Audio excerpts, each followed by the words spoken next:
sério. Bom, nós tínhamos feito aí uma live perguntando para vocês com quem seria o chá da tarde hoje. Olha lá, Marcele, quem acertou? Levanta a mão. Não dá para saber. Mas se você deu aí esse palpite, olha, parabéns, realmente. Marcele, obrigada por me receber, viu? Já era para esse chá ter acontecido há muito tempo, né? Sim. A gente tentando combinar e tal. Mas eu acredito que tudo tem seu tempo, né? Tem um momento apropriado. E graças a Deus, estamos juntos aí, né? E aí, olha, essa mesa é para você, tá? Pode comer. Pode comer tudo de verdade, é tudo de verdade, tá? Vamos agradecer a Deus? Vamos? Pai, obrigada, Senhor, pelo privilégio que o Senhor nos deu de um dia nos conhecermos e hoje podemos nos chamar de amigas, Pai, porque foi o Senhor mesmo que nos uniu, Senhor. É o Teu amor que nos constrange e a única coisa que podemos fazer é realmente amarmos umas às outras. E é esse amor que eu tenho encontrado na Marcele, através da sua amizade, das suas orações, da sua alegria. E isso nos faz tão bem, Pai. Por isso eu quero te agradecer por esse privilégio de estarmos juntas e de termos esse tempo de qualidade, sempre centradas em Ti, sempre focadas em Jesus, Pai. Por isso nós te agradecemos. E pedimos que o Senhor também venha fazer parte desse momento, Pai. Que tudo que conversarmos aqui possa, de alguma forma, Senhor, glorificar o Teu nome e que outras amigas e que outras mulheres também sejam desafiadas, Senhor, a manter um laço de amizade e a também dedicarem um tempo de qualidade às suas amigas, Senhor. Seja num café da tarde, seja numa refeição, no encontro, mas que possamos dedicar esse tempo, Pai, tão precioso às nossas amigas, Senhor, para orarmos juntas, conversarmos, darmos risada e que seja assim essa tarde, Pai. Obrigada por tudo que tem nos dado, Senhor. Em nome de Jesus é que nós oramos. Amém. Muito bem. Pois é, amiga. Que bom. Nunca dei entrevista, tá? Quero falar isso. Eu também não, olha que legal. Por isso que é um bate-papo, não é uma entrevista, porque não é para ser nada formal, tá? Tanto que ela nem sabe o que a gente vai falar, tá? Só para vocês terem uma ideia, é uma conversa realmente entre amigas, né? É a única coisa que as outras amigas vão ficar sabendo, tudo que nós conversamos. Mas é muito bom. Eu queria assim que a gente compartilhasse como o nosso tempo de amizade é muito curto, né? Perto do que você já viveu e da nossa história de vida mesmo, né? O meu marido, ele fez um acróstico uma vez, um poema na verdade, falando que por trás de cada pessoa existe uma história, né? Então assim, às vezes a gente conhece uma pincelada da história um do outro, né? Mas eu sei que a sua história é muito mais profunda do que o que eu já conheço, né? Tem muitas outras coisas que só no decorrer mesmo da convivência, do tempo, né, que a gente vai conhecendo uma pessoa assim a fundo. Mas eu posso te dizer que o tempo que a gente já se conhece, assim, tem sido muito edificante caminhar com você e ter a sua amizade. Então, assim, o bate-papo, eu gostaria que também servisse para outras mulheres como um desafio mesmo, de nunca perder isso de vista, que nós precisamos estar abertas a fazer novas amizades, né? Porque a gente tem a tendência, às vezes, de se fechar, né, num círculo que a gente já tem, que nos dá segurança, né, que já temos a confiança, e às vezes a gente não se abre para novas amizades, né? Às vezes por diferença de classe social, por diferença de placa de igreja, por diferença de, às vezes até de cor, de raça, né? Às vezes a gente, a sociedade acaba limitando um pouco, né, o círculo de amizades, selecionando muito. Mas eu louvo a Deus que a gente se encontrou nesse caminhar da vida aí. E hoje a gente pode sentar à mesa, né, ter uma tarde gostosa. Então eu queria que você falasse um pouquinho aí para as nossas amigas. Primeira coisa, como você define uma boa amiga? Fala um pouquinho de você primeiro, se apresente, né? Sim. Presente aí. Quem é a Marcele? Vamos lá. Eu sou Marcele, eu tenho 38 anos, sou casada há 10 anos. É mesmo? Fiz 10 anos de casada mês passado. Eu tenho 2 filhos, Danilo, que tem 6 anos, e o Miguel, que fez 4 também mês passado. Nós somos da igreja presbiteriana. O meu marido acabou de se formar, fez 6 anos de seminário presbiteriano. Sim. E ele se formou agora dia 3 de dezembro. Nossa, bem recente. Foi a colação de grau. E nós estamos de partida. Olha só. Porque o Felipe foi convidado para ser auxiliar de um pastor na cidade de Itajaí, Santa Catarina. E nós vamos ficar em Balneário Camboriú. Então é a primeira vez que nós estamos saindo assim para longe. Na verdade, nós dois fomos membros quase que a vida toda da igreja presbiteriana de Poá, onde a gente nasceu, a minha família, ele também de lá. E a gente se casou lá, tivemos nossos filhos lá. E há 2, 3 anos atrás nós viemos para Suzano, que é onde a gente está agora. E o Felipe passou por esses anos de seminário e agora a gente está indo para outra cidade. E aí é a hora mesmo dele pastorear, né? Certo. Ele vai ser auxiliar, mas tem uma igreja que vai estar sob a responsabilidade dele.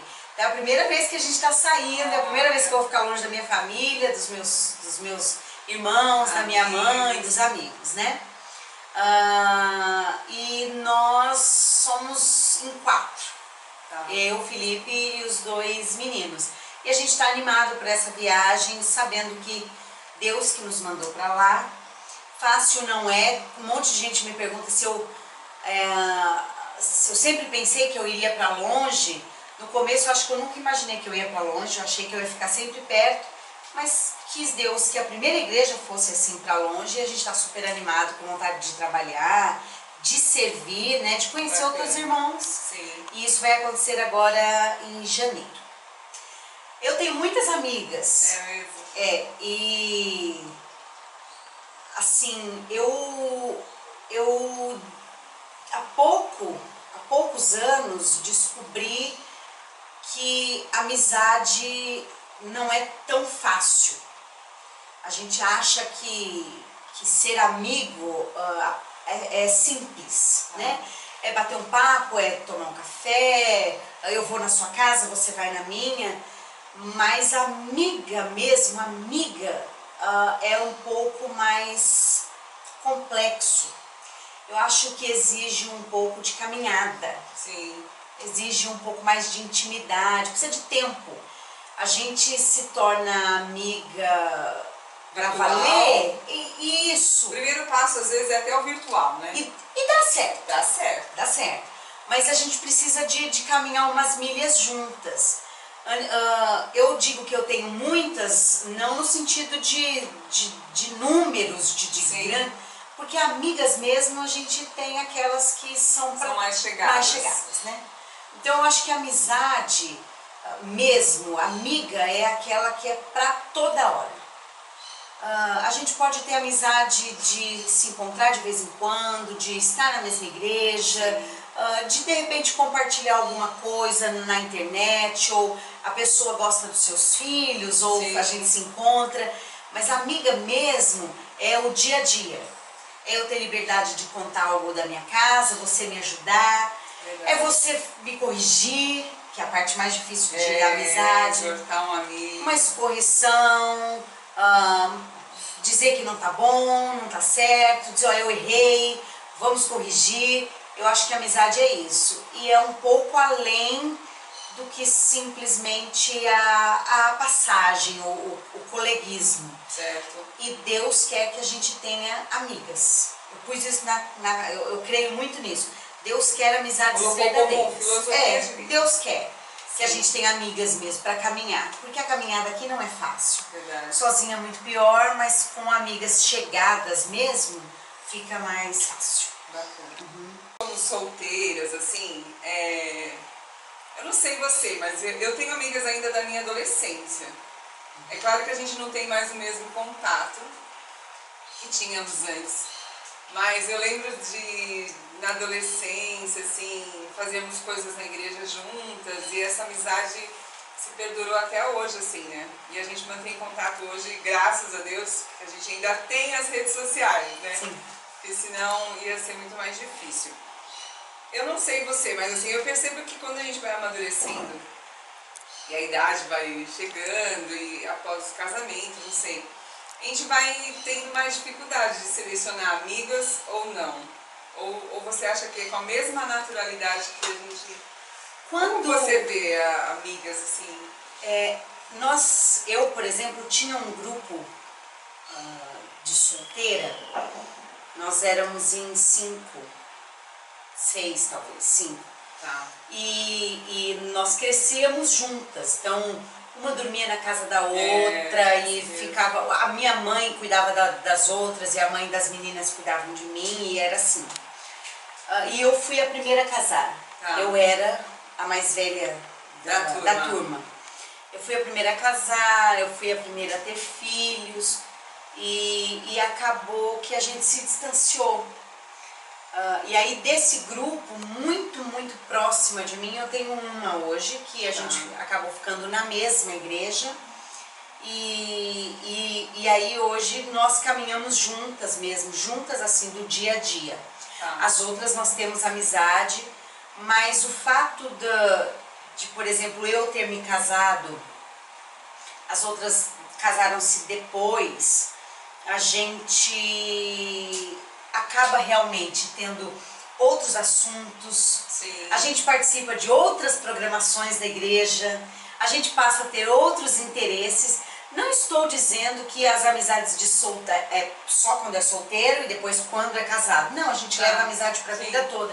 Mas acaba é diferente. Né? O curso da vida. E depois quando os filhos chegam, então muda muito mais. Porque aí os assuntos são diferentes. A gente fala de outros assuntos que quem não é mãe ainda não passou. Então realmente a coisa da maturidade e casamento, filhos. Depois também eu acho que quem tem filhos já adolescentes, os assuntos vão mudando.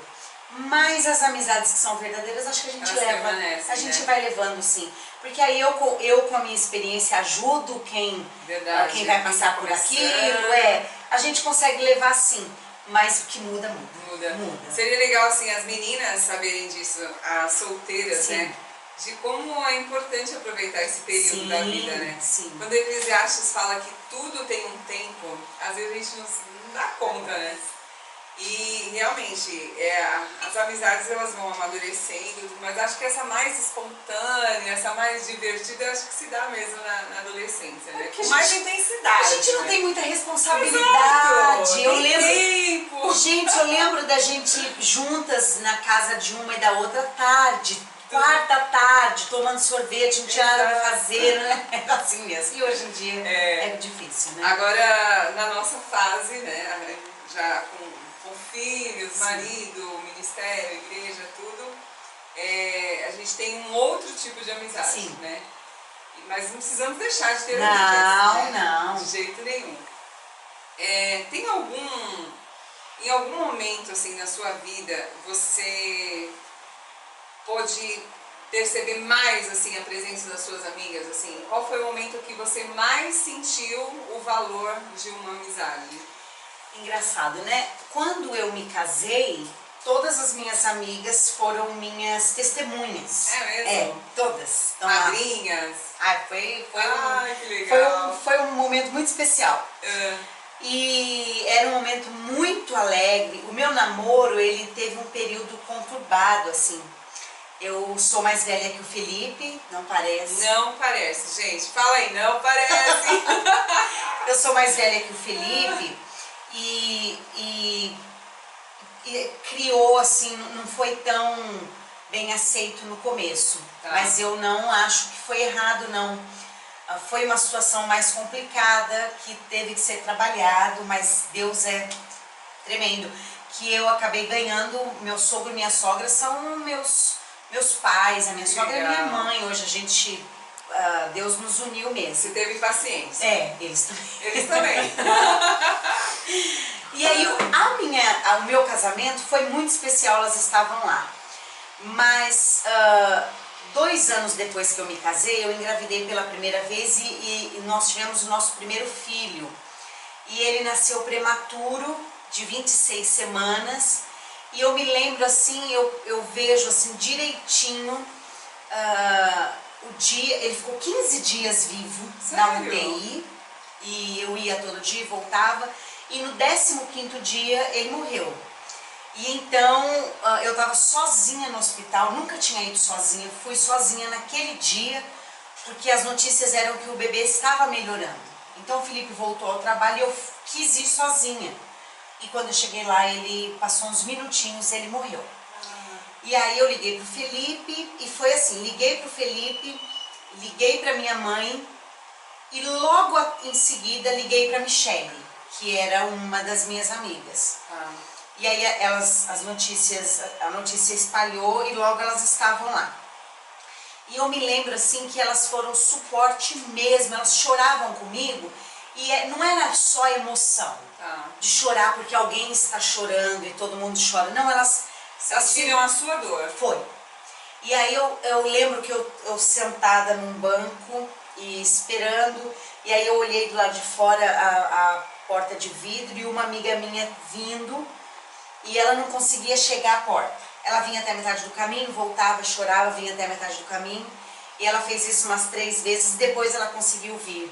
E aí a gente se abraçou e tudo. Então foi um momento muito difícil. E às vezes um abraço fala mais do que muitas palavras que você tenta, né? Sim. Expressar. E aí a gente caminhou, a gente passou um período de luto juntas, né? Quer dizer, eu fui a primeira a casar, eu fui a primeira a ter filho, mas eu fui também a primeira a perder alguém, né? E aí nós caminhamos juntas. Por isso o Danilo, quando eu engravidei do Danilo, também foi uma festa. Sim. Foi um momento extremamente especial, porque todo mundo estava esperando de lá, esperamos até a chegada do Danilo. Então, nesses momentos, as minhas amigas estiveram juntas muito comigo. importantes. Sim, sim. Bacana. E aí depois, o Danilo veio quanto tempo depois dessa primeira... Eu brinco que o médico, eu fui na consulta, depois do que aconteceu, o médico falou, olha, você tem que esperar 5 meses para engravidar, para voltar tudo certinho, de 4 a 5 meses. Então aí depois você volta. Eu acho que quando o calendário mostrou 5 meses eu já estava grávida. Foi muito rápido mesmo. Foi rápido. Então depois que aconteceu tudo, eu esperei, fiz o que o médico mandou, fiz vários exames e aí 5 meses depois eu estava grávida. Que bom. E aí o Danilo nasceu direitinho. Bom que não parou de treinar, né? Isso, não, tudo tranquilo. Marcele, você viu como são as coisas, né? Nada como a gente ter tempo de conversar, né? Todas as vezes que você já contou seu testemunho lá na igreja, tudo, em alguns encontros que você já nos deu a honra de participar, eu estava sempre envolvida com alguma outra coisa, sim, né? Estava na organização dos eventos. Então eu confesso que nunca parei assim, principalmente quando você deu o seu testemunho sobre a Fernanda e a Isa, né, as gêmeas, eu não tinha escutado. E aí depois foi tão assim, impactante e edificante para as irmãs, que aí eu fui sabendo um pouco mais delas falarem, né? E agora você compartilhou agora que você também perdeu o primeiro filho, né? Sim. Nós que lidamos com isso no ministério, às vezes assim, eu já visitei algumas irmãs que passaram por isso, mas assim, o sentimento é realmente assim a gente sempre fala, Deus sabe de tudo, Deus está no controle. Mas para uma mulher que está passando por isso, que já passou por isso, como que você superou isso? Qual foi a força que você teve e a ajuda que você recebeu também para passar por isso? Porque você passou na primeira gravidez, depois ganhou o Danilo, e depois, como foi isso? Quando eu engravidei, eu e o Felipe resolvemos que a gente teria um filho, a gente tomou conta de tudo. O Felipe tinha um bom convênio médico, na época Sul-América, era muito bom, assim, então sou muito organizada com papéis, então eu tinha um caderno, eu escrevia toda a história, dia a dia, o que eu fazia, e aí eu procurei o melhor médico, eu procurei o melhor hospital, eu tinha tudo sob controle, tudo, nada fugia. Então eu fazia isso, eu fazia aquilo, eu tinha ali tudo esquematizado. Eu era saudável, eu tinha feito todos os exames, eu tinha tomado todas as vitaminas, eu tinha tomado vacina. O que o meu obstetra tinha pedido, olha, você fica tanto tempo usando esse método contraceptivo, depois você faz isso, porque eu fiz direitinho. Quando aconteceu tudo com Davi, que foi nosso primeiro filho, Deus deixou claro para mim, você não é dona de nada. Quem controla sou eu. Você não tem poder de nada, sobre nada. O dia sou eu que escolho, o médico... tanto é que eu já estava tudo certo para eu ganhar num dos melhores hospitais de São Paulo, com um dos melhores médicos, e eu vim ganhar num hospital aqui de Mogi, super precário na época. Eu me lembro de eu deitada numa maca. Frustração, total. Uma maca com colchão dessa finura. Sendo que você tinha direito no seu convênio algo melhor. Mas Deus me falou, não é você, sou eu. Então é assim, descansa do jeito que eu quiser.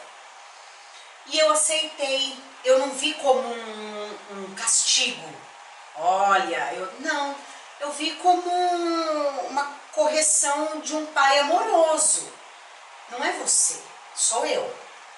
E então, sabe quando sua bola baixa? Sim. Você fala, não é isso, eu tô errada. E aí foi diferente com o Danilo. Claro, eu fiz tudo que estava sobre o que eu precisava fazer, minha responsabilidade. Cuidei, tomei vacina, as mesmas coisas. Mas descansei.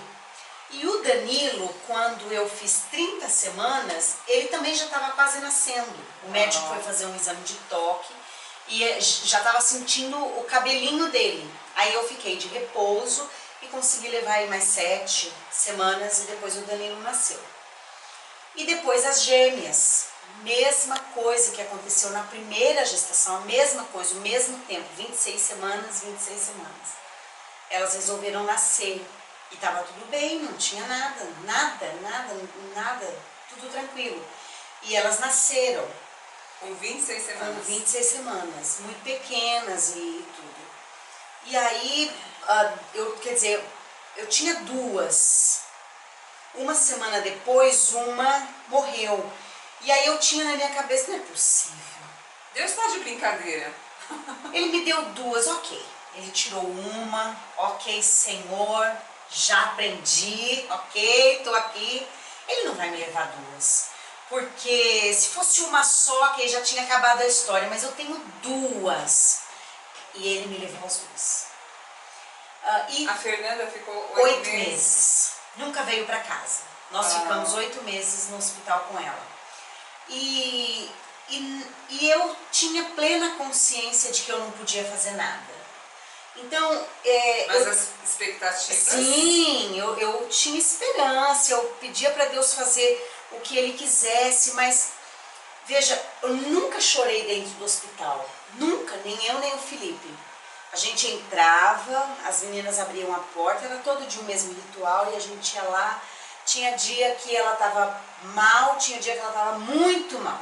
Foram raríssimas as vezes que a médica falou, hoje ela está bem. Sério? E a gente ficava tranquilo.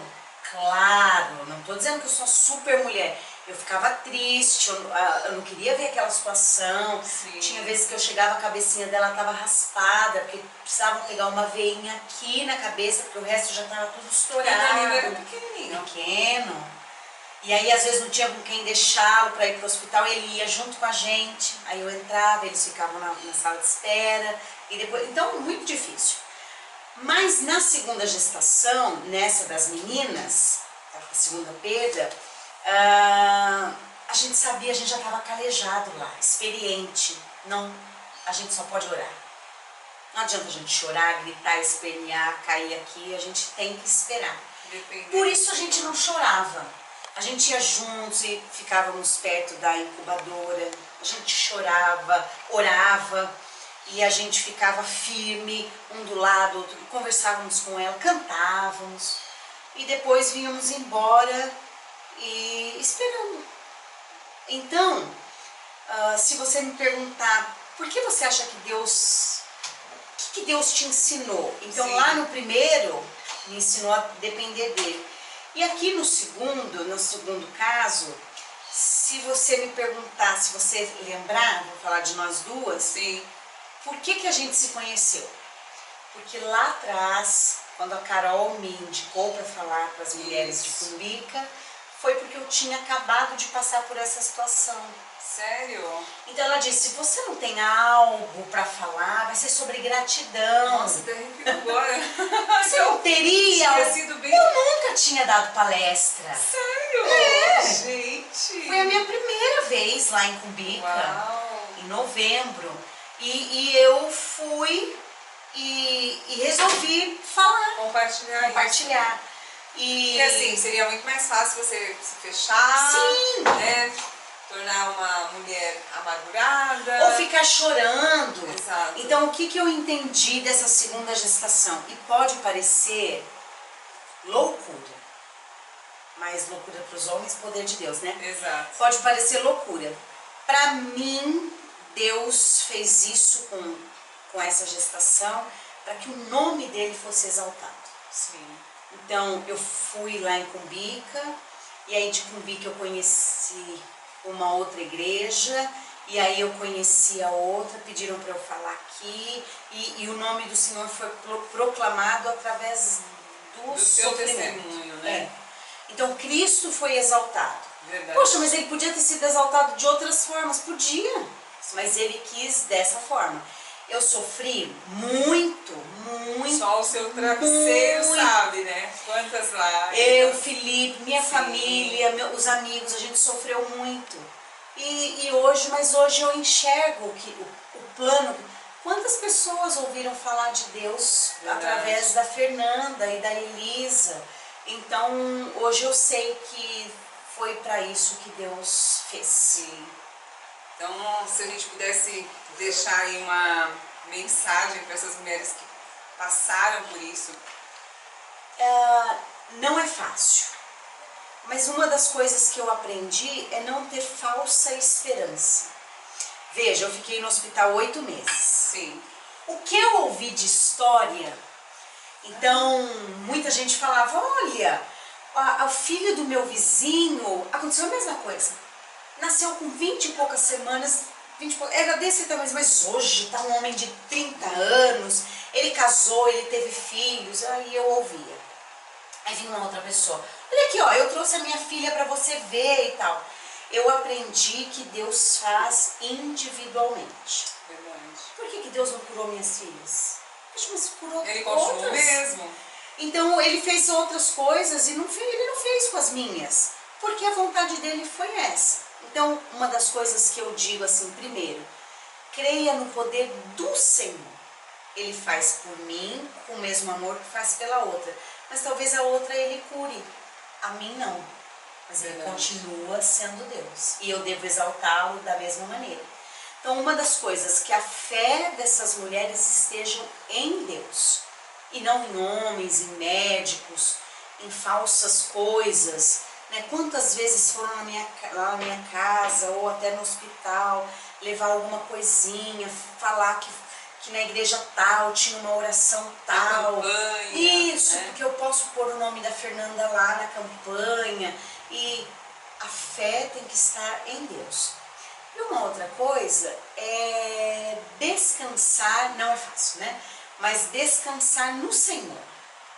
Que vale o meu sofrimento exacerbado, ou desespero, ou não muda, né?